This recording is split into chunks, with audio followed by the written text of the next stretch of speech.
Channel में आप सभी का फिर से स्वागत है। आज हम बात करेंगे physical factors of India, Bharat की भौतिक विशेषता है। भारत की भौतिक विशेषताओं के बारे में हम इस वीडियो में बात करेंगे। इससे पहले हमने 3 वीडियो बनाई थी, जिसमें हमने एक वीडियो में तो कोस्टल बाउंड्री के बारे में बात की थी और एक वीडियो में हमने पड़ोसी देश near bordering country of India के बारे में बात करी थी। एक में हमने इंडिया की स्थिति के बारे में बात की थी, भारत का सामान्य परिचय के बारे में देखा था। इस वीडियो में हम बात करेंगे physical factors of India, Bharat की भौतिक विशेषताएं। भारत को 6 भागों में भौतिक रूप से विभाजित किया गया है। 6 part of the physical factors of India, जिनमें फर्स्ट है, एक बार इनके नाम देख लेते हैं हम। फर्स्ट है द नॉर्थर माउंटेन, उत्तर के पर्वत। द नॉर्थर प्लेन्स, उत्तर के मैदान। इंडियन डेजर्ट, भारतीय मरुस्थल। प्लेट्यू, प्रायद्वीपीय पठार। पेनिसुलर प्लेट्यू, प्रायद्वीपीय पठार। कोस्टल प्लेन्स, तटीय मैदान। ग्रुप ऑफ आइलैंड, द्वीपीय समूह। ये 6 पार्ट में इंडिया को डिवाइड किया हुआ है। इसके बाद नेक्स्ट हम बात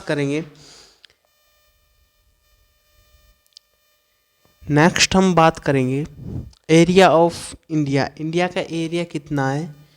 32,87,263 किलोमीटर स्क्वायर, यानी कि 32,87,263 किलोमीटर स्क्वायर का इस इंडिया का एरिया। इसको हम 100% मान के चलते हैं, 100 इमेजिनेशन ऑफ 100%। तो प्लेन्स की बात करते हैं तो प्लेन्स इंडिया में 43.5% है। प्लेट्यू की बात करते हैं तो 27.5% है। हिल्स की बात करते हैं तो 18.5% है। माउंटेन की बात करते हैं तो 10.5%। Maximum area of India, India का मैक्सिमम एरिया क्या है? प्लेन्स है, यानी कि मैदान है। प्लेट्यू और पीक के बारे में हम देख लेते हैं। प्लेट्यू होता है जो ऊपर से, यानी जो हाईएस्ट जो उसकी रहेगी वो प्लेन रहती है, ऊपर से प्लेट यानी समतल रहती है। जब हम उसको 800 मीटर की दूरी पर 300 मीटर की दूरी पर देखते हैं तो उसकी ऊपर से प्लेट समतल नज़र आए तो हमें क्या बोलेंगे? प्लेट्यू बोलेंगे। पर्वत और पहाड़ के बारे में बात करते हैं तो 600 मीटर, कितना? 600 मीटर से अबो है तो उसे पर्वत कहा जाएगा। 600 मीटर से डाउन है तो उसे पहाड़ कहा जाएगा। जब माउंटेन्स एक ही रेंज में हो तो उन्हें पर माउंटेन रेंज कहा जाएगा। नेक्स्ट हम बात कर लेते हैं, हमारा फर्स्ट फिजिकली फैक्टर है हमारा द नॉर्थर्न माउंटेन, उत्तरी मैदान। तो उत्तर के मैदान की हम चर्चा करते हैं। उत्तर के मैदान को भी 3 पार्टों में डिवाइड किया हुआ है, ट्रांस हिमालय, हिमालय और north east hills. Trans Himalaya और पूर्व उत्तरी पहाड़ियाँ 3 भागों में डिवाइड किया हुआ है। अब हम बात करते हैं ट्रांस हिमालय की। इस वीडियो में हम बात करेंगे ट्रांस हिमालय के बारे में। अब ट्रांस हिमालय की भी श्रेणियां हैं। ट्रांस हिमालय की श्रेणियों के बारे में बात करते हैं। एक क्रम से है, पहले लद्दाख श्रेणी हो जाएगी। ये हमारा इंडिया थोड़ा सा बना लेते हैं हम,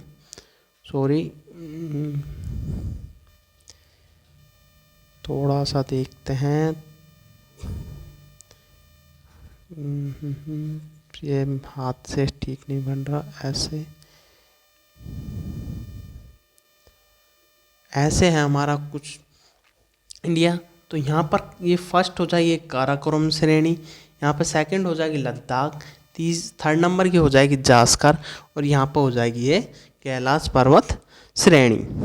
ठीक है, ये हमने देख लिए। तो क्वेश्चन ऐसे भी पूछा जा सकता है कि काराकोरम और जास्कर के मध्य कौन सी श्रेणी आती है। Karakoram range and Zaskar range between, इन दोनों के बीच में कौन सी श्रेणी आ जाएगी, कौन सी आ जाएगी, लद्दाख। तो नेक्स्ट हम बात कर लेते हैं, इनका क्रम भी हमें याद रखना है। काराकोरम रेंज की हम बात करते हैं। काराकोरम रेंज की काराकोरम रेंज में से कौन कौन से क्वेश्चन आ सकते हैं मेनली। ट्रांस हिमालय की सबसे लंबी श्रेणी, longest range of trans Himalaya, Karakoram range. Next question देखते हैं, भारत की उत्तरी पर्वत श्रेणी है, northern mountain range of India, कौन सी है, काराकोरम रेंज।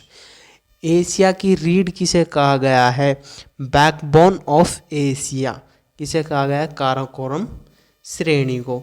नेक्स्ट बात करते हैं हम काराकोरम श्रेणी की सबसे ऊंची चोटी। अब काराकोरम हमने देख लिया, अब इसमें चोटियों की बात करते हैं। काराकोरम की सबसे ऊंची चोटी, highest peak of Karakoram range, K2, जिसे हम गोडविन ऑस्टिन भी कहते हैं, क्या कहते हैं, गॉडविन ऑस्टिन भी कहते हैं। इसकी हाइट की बात करते हैं तो 861 किलोमीटर इसकी हाइट हो जाएगी। नेक्स्ट हम बात करते हैं highest peak of India. Highest peak of India क्या है, K2, जो कि POK एरिया में इस टाइम है, यानी भारत का ही हिस्सा है जो कि पाकिस्तान ने ले रखा है। विश्व की दूसरी सबसे ऊंची चोटी है, कौन सी है, K2, गॉडविन ऑस्टिन। तो second highest peak of the world, विश्व की दूसरी ऊंची चोटी। फर्स्ट की बात करते हैं तो कौन सी आ जाएगी, आप कमेंट बॉक्स में लिखकर बताना। नेक्स्ट बात करते हैं हम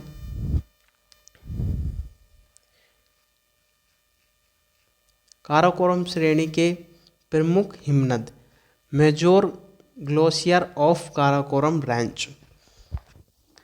फर्स्ट हो जाएगा सियाचिन, सेकंड हो जाएगा बियाको, थर्ड हो जाएगा बाल्टोरा, फोर हो जाएगा हिस्पर। ये 4 ग्लेशियर है जो कि काराकोरम श्रेणी में आते हैं।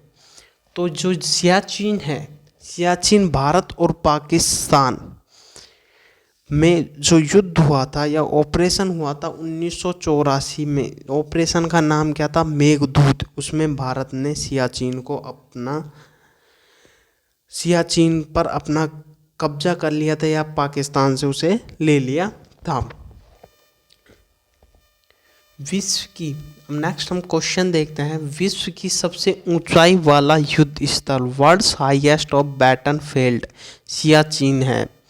भारत में हिमालय की सबसे ऊंची चोटी, highest peak of the Himalaya in India, क्या पूछा है, ये देखो हिमालय की पूछा है, ट्रांस हिमालय की नहीं पूछा, हिमालय की पूछा। यदि हिमालय की पूछता है तो क्या आएगा, कंचनजंगा।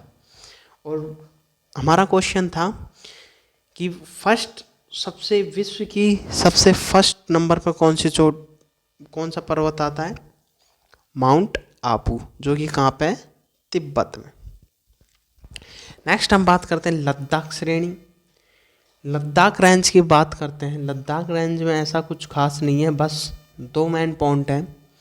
सिंधु नदी लद्दाख एवं जास्कर के मध्य प्रवाहित होती है। The Indus river flow between the Ladakh and Zaskar range. Sindhu नदी के दाएं ओर लेह है, on the right bank of the Indus. Indus के क्या है, लेह। लेह शहर सिंधु नदी के दाएं तट पर स्थित है। नेक्स्ट हम बात करते हैं राकापोशी चोटी है, जो कि किस में है, जास्कर श्रेणी में। जास्कर श्रेणी में राकापोशी चोटी आती है। राकापोशी चोटी जम्मू कश्मीर में, जो भी POK क्षेत्र में है, पाक अधिकृत क्षेत्र में है। तो विश्व की सर्वाधिक ढलान वाली चोटी, steep peak in the world, कौन सी, राकापोशी। भारत की सबसे ऊंचा पठार कौन सा है? भारत का सबसे ऊंचा पठार लद्दाख का पठार है, जो कि कहाँ पे आ रहा है? लद्दाख श्रेणी में आता। और राकापोशी चोटी कहाँ पर आ रही है? लद्दाख श्रेणी में आ रही है। नेक्स्ट थर्ड हम बात करते हैं जास्कर श्रेणी, सबसे दक्षिणतम श्रेणी of trans Himalaya. Trans Himalaya की सबसे दक्षिणतम चोटी कौन सी है? The southernmost range of the trans Himalaya कौन सी है? जास्कर श्रेणी। कैलाश श्रेणी की बात करते हैं, जो कि तिब्बत चीन में। यदि आपको वीडियो पसंद आए तो वीडियो को लाइक करें। Thank you.